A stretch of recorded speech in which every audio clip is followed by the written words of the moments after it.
0, 1, 2, 3. Let's get started.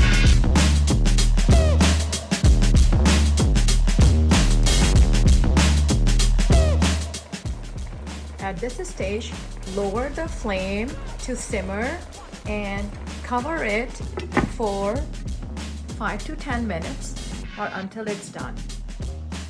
So dear friends, I have handful of almonds, pistachios and some cashews.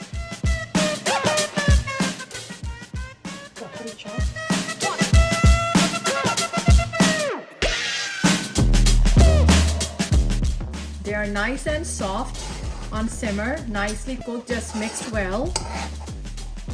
Taste the sweetness. If you think that you need more sugar, you can add the sugar on top of it with half glass of water and then adjust the level of sweetness according to your family's taste. And this is all ready. I hope you have enjoyed this video. I will write the quantity in the description and make it and enjoy it with your family. Till next time, take care. Goodbye.